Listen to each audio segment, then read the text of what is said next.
In the quiet rhythm of suburban life, lawns were more than patches of green. They were badges of pride, signals of conformity, and subtle competitions between neighbors who measured success not only by the shine of their cars or the size of their homes, but by the precise cut of their grass. Within this manicured world lived a homeowner who had never felt bound by the rigid traditions of his block. His lawn was not the worst, but it was not the showcase masterpiece either. It grew unevenly in the summer heat, browned in places where the sprinklers missed, and at times carried the wild defiance of dandelions that refused to be tamed. For most, this would have been a small matter. Yet for one neighbor, the type of neighbor whose satisfaction was tied to control, it was unacceptable. She was the woman the community whispered about, though not loudly enough for her to hear. With her short blonde bob, pressed clothes, and a permanent expression of judgment, she became the self-appointed guardian of suburban order.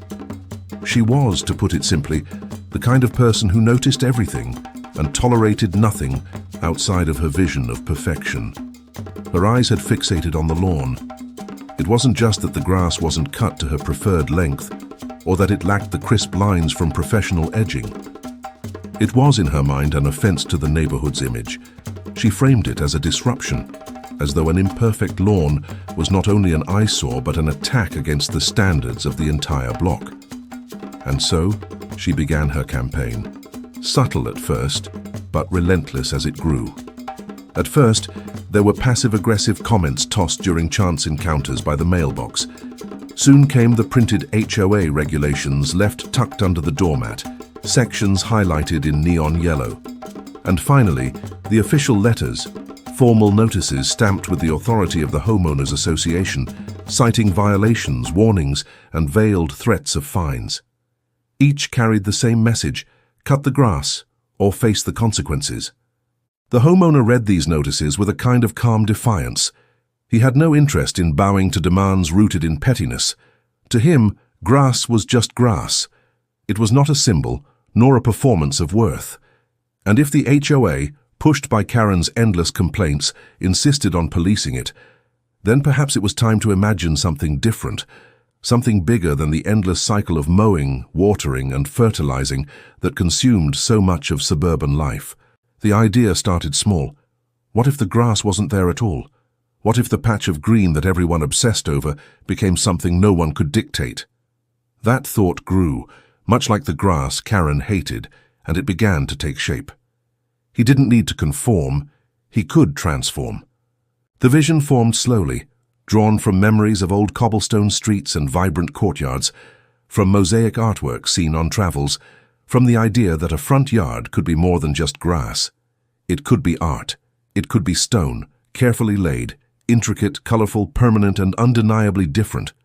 It would not just answer Karen's complaints, it would silence them. For how could someone complain about grass when there was no grass to be found? As the notices piled higher, the planning began in secret. Sketches filled notebooks. Measurements were taken late in the evening. Trips to local quarries and stone suppliers became routine. Neighbors saw deliveries of pallets stacked with stone tiles, unaware of the vision that would soon unfold. The transformation began with the first strike of a shovel, tearing into the earth, uprooting the blades of grass that had caused so much tension. The lawn was stripped bare, exposing soil where, instead of new sod, patterns of stone would take root. Each day, progress shifted the landscape further from suburban normality. Where once there had been tufts of green, now there was a foundation for art. At first, neighbors slowed their cars, confused by what they saw. Some assumed it was landscaping gone wrong, that the yard was being prepared for sod replacement or an elaborate garden. But as days stretched into weeks and geometric designs emerged in stone, confusion gave way to curiosity. The yard was becoming something new. The centerpiece formed first, a circular mosaic of blues and greys, resembling waves of water frozen in stone.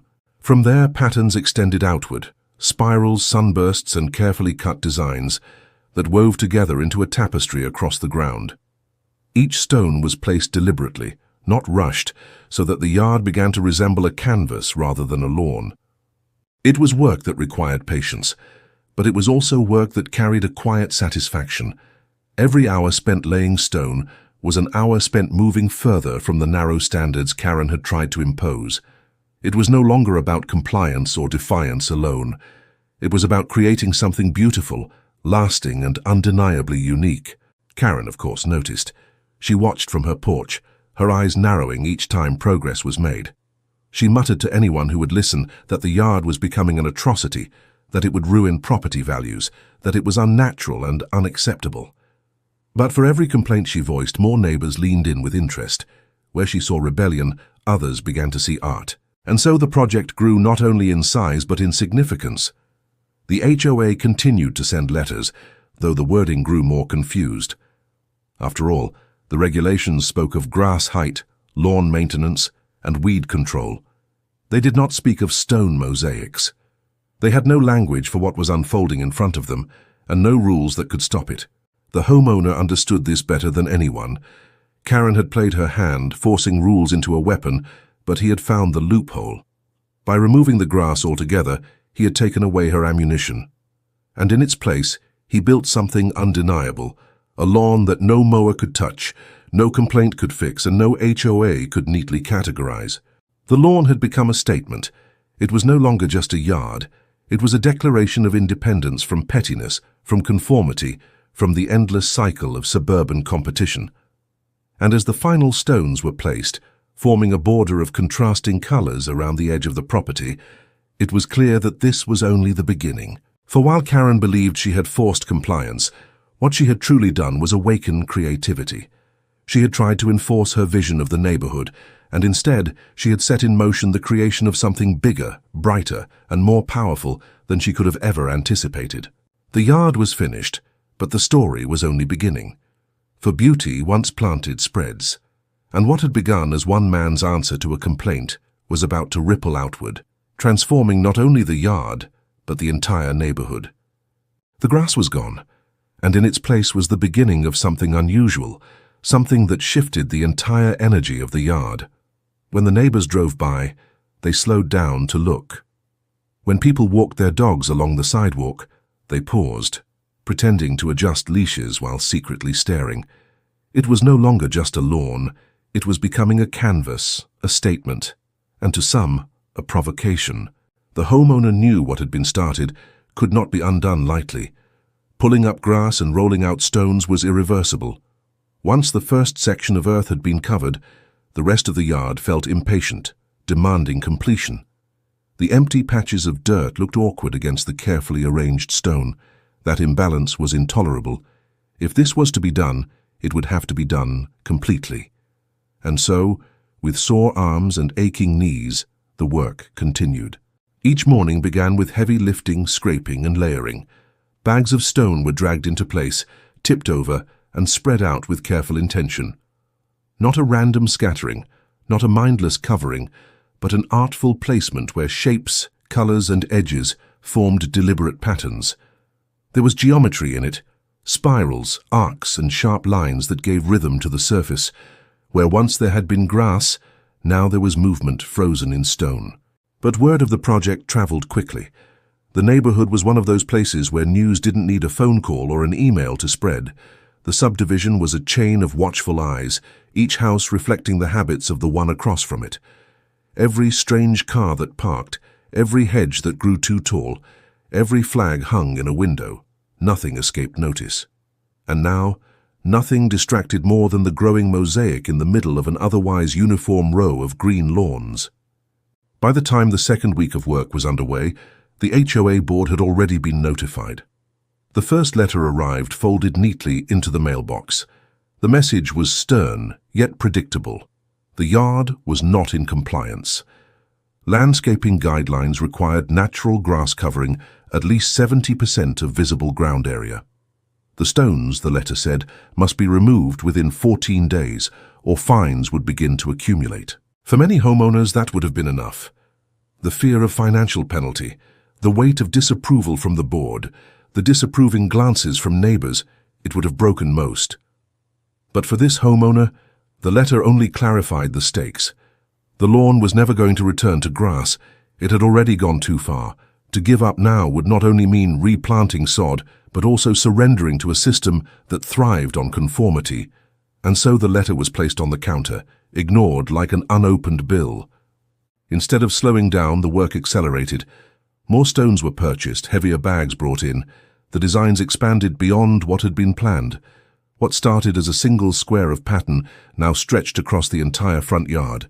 Swirls of white rock intertwined with lines of darker slate. Circles radiated from the center outward, like ripples in water. It was bold, it was permanent, and it was impossible to mistake for anything other than intentional. The neighbors reacted in waves. Some admired it secretly. Cars slowed at night, headlights casting shifting shadows across the surface, and some drivers rolled down windows for a better view. Others detested it openly. A few homeowners muttered loud enough while mowing their lawns that their voices carried across the street. Whispers reached the ears of Karen, the woman who had demanded the grass be cut in the first place. Karen was not just any neighbor. She was the type who prided herself on being the unofficial enforcer of the HOA rules, even when she wasn't officially on the board. She patrolled the neighborhood with eyes sharper than any inspector. Her sense of order was personal, and her sense of control even more so. When she saw the mosaic growing day by day, her indignation swelled. To her, it wasn't simply about one yard, it was about defiance. It was about the audacity of challenging her word. The second letter from the HOA came faster than expected. This one was heavier, printed on thicker paper, written with sharper language. Fines had already begun to accrue. Daily penalties would continue until compliance was met. Threats of legal action were slipped between paragraphs about community standards and property values. It was the type of letter designed not just to warn, but to intimidate. But the homeowner had already discovered something unexpected. The stones once laid had power. They didn't just sit there passively, they radiated permanence. Every time a section was finished, it strengthened resolve. The thought of removing them seemed laughable. How could anyone undo something so carefully designed? How could art be erased because it did not match the flat sameness of surrounding lawns? And so the project doubled down. Larger stones were introduced, each one selected for shape and texture. Smooth river pebbles contrasted against jagged slate. Soft beige stone was balanced with bold streaks of black. The lawn transformed into a gallery floor, each step of progress more daring than the last. The HOA could fine, threaten, and rage, but they could not erase the fact that a masterpiece was unfolding. Karen, of course, escalated. She began photographing the yard daily, documenting every bag of stone, every section completed.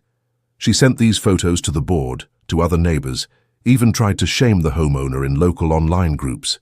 She framed it as a disaster for the neighborhood, a tragedy for property values, an insult to those who worked so hard to maintain perfection.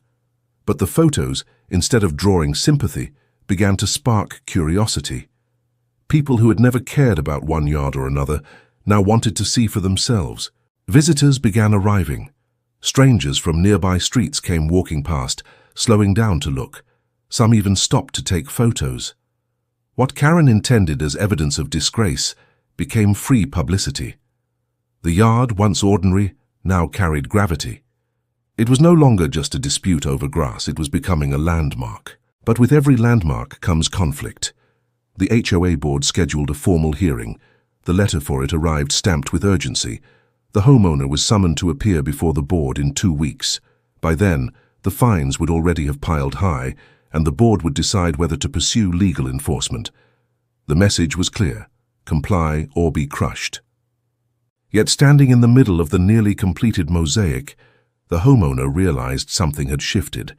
This wasn't about grass anymore. It wasn't about convenience or laziness or even beauty. It was about freedom to create, about refusing to live under the shadow of endless rules. Each stone was more than decoration. It was defiance set in earth, permanence locked against control. But the board was gathering its strength. Karen was sharpening her voice. The neighbors were dividing, whispers growing louder at fences and sidewalks. The lawn had become a battlefield, and the final confrontation was approaching. And so as the last stones of the central pattern were laid, the yard stood as a shimmering challenge to the order around it. The grass was gone forever, and in its place was something no one could ignore. The homeowner stood on the edge of the mosaic, looking out across a row of perfectly trimmed green lawns, knowing that the storm was coming. The stage was set. The HOA was ready to make its move.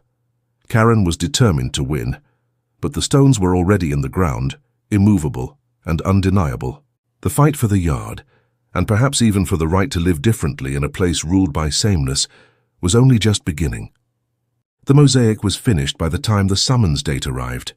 Where once there had been a green square identical to dozens of others, now there stretched an intricate, sprawling tapestry of stone. Every curve, every ripple, every color had been chosen with precision. The lawn had become not just a rebellion, but a declaration. To stand upon it was to stand upon art that would not bend, art that would not yield. But art alone does not soften the iron grip of a homeowners association. The fines had reached numbers that would make most panic. Daily penalties stacked relentlessly, each one adding weight to the threat. The HOA had issued warnings, certified letters, and even hand-delivered notices. This was no longer a neighborhood disagreement. It had escalated into a formal battle. The hearing was set inside the community clubhouse, a building designed for potlucks and birthday parties, but often repurposed for the serious business of enforcement. Long tables were pushed together to create a board panel. Chairs were arranged in neat rows, though few people ever attended these sessions unless curiosity pulled them in.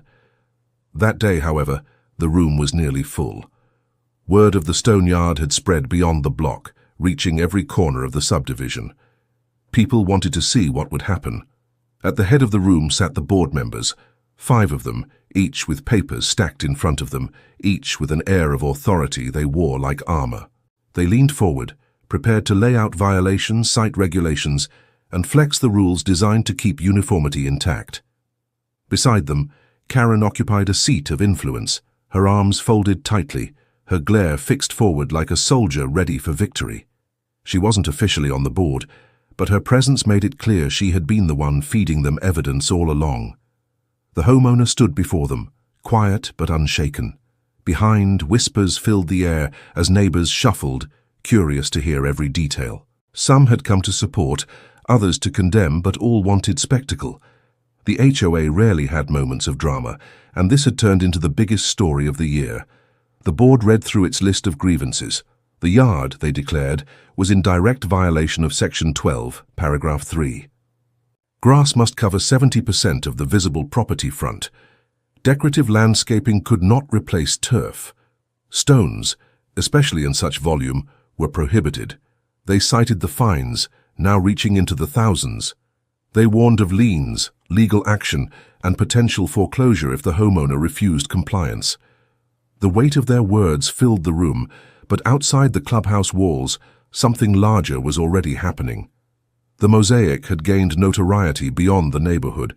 Photos had been shared online, posted in local groups, and spread far wider than Karen had ever intended when she tried to shame it.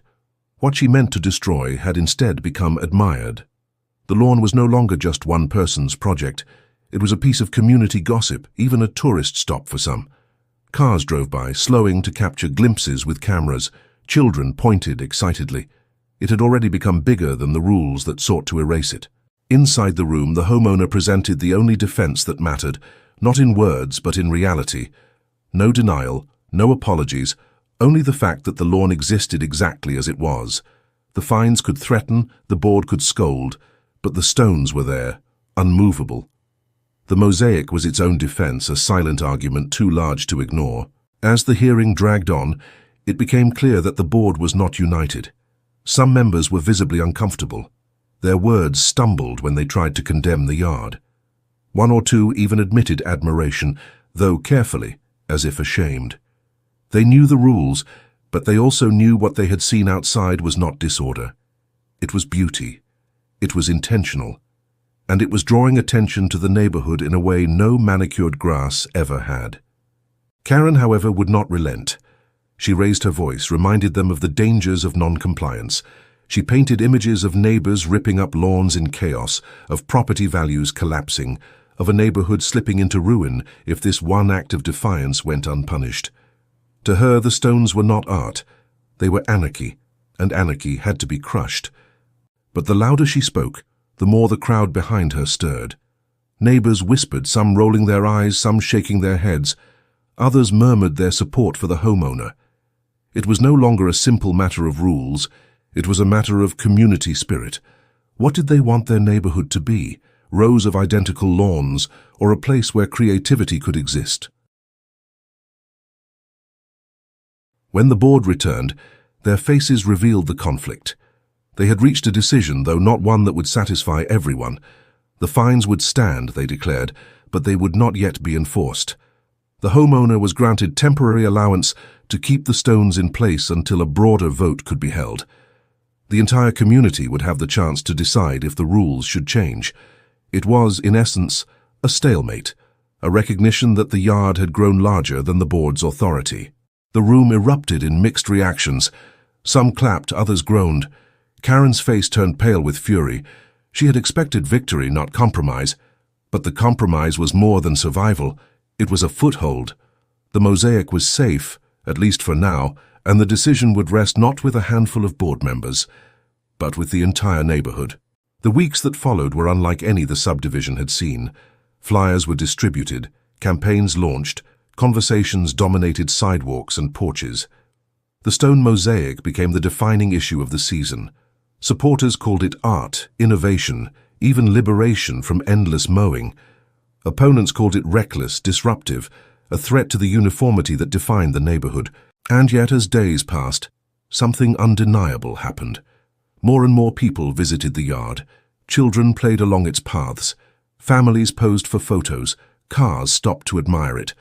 What had been painted as disorder looked to most eyes like order of a different kind, an order shaped by creativity, not conformity. By the time the community vote was held, the outcome was clear. One by one, ballots were cast, voices counted. The final tally revealed not just a win, but a statement. The majority supported allowing stone art as landscaping. The rules were rewritten. The mosaic, once threatened with destruction, was now protected by official approval. Karen's defeat was absolute. Her campaign had collapsed under the weight of its own pettiness. Where she saw chaos, the community had seen beauty. Where she demanded sameness, they embraced difference. She retreated into silence, her authority shattered, her voice drowned out by the very neighbors she claimed to represent. For the homeowner, the victory was not just personal. It was proof that resistance could reshape the world around it. The lawn remained exactly as it was, shimmering in the sunlight, a permanent reminder that even in the most controlled of places, creativity could break through. No mowing was needed, no grass would ever return, only the stones that told a story of defiance and triumph. As weeks turned to months, the mosaic became a landmark. New families moving in heard the story before they even unpacked boxes. Joggers paused to admire it. Visitors took photos. It became part of the identity of the neighborhood itself, a symbol of what it meant to challenge the ordinary. And so, where once there was just grass cut under the watchful eye of Karen, there now lay a masterpiece of stone, unmovable and undeniable. The battle was over. The stones had won.